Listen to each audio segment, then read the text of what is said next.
time to start figuring out what we want to do and be for 22. So what are some ideas or some tips that you have to help us be our best heading into the new year? Well, I think it's important to look back at what hasn't worked in the past. This kind of old school paradigm we have of setting New Year's resolutions around the first of the year, forgetting what those resolutions are, usually by the end of the first week, and then 3 weeks in, judging ourselves for forgetting and not even taking on the actual goals. So I think the biggest thing in the way for people to actually create meaningful, lasting change, and this comes off of coaching thousands of people over the last decade or so, is that we have to complete the year that we are in before we get on to the next year.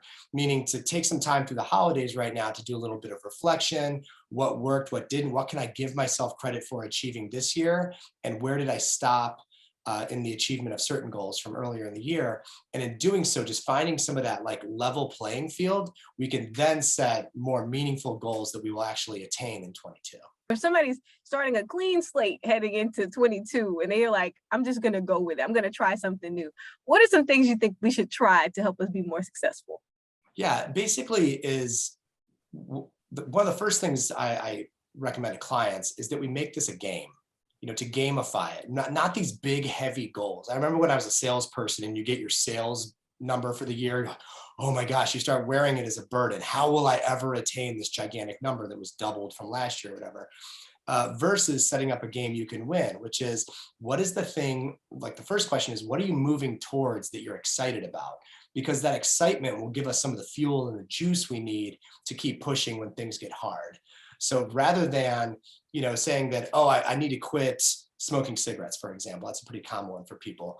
Just framing it that way, it becomes something that we're trying to outrun, and it kind of keeps us stuck to it. Gosh, if I could only give up these terrible cigarettes, I'm so weak, I don't know if I'll be able to do it. You could already sense the disempowering language around that, versus the game is, I'm moving in 22 towards my ultimate vitality and health and nourishment. And in that body, cigarettes don't have a place. And you can kind of sense that pull towards something bigger. So I would start by framing it as something that we want to create versus something that we're trying to outrun. So it seems like this year was the year that people were getting into the more mindfulness, the yoga and things like that. Yes. What do we need to do now to prep for next year as far as yoga and self-reflection? I'm so glad you asked this. This is maybe the most important question, which is the meditation habit specifically gives us what I call this discernment muscle, meaning that when we're being led by fear or greed or any of these other things that kind of pull us off our path, that mindfulness muscle allows us to see, oh, I'm not going towards my goals anymore, I need to redirect.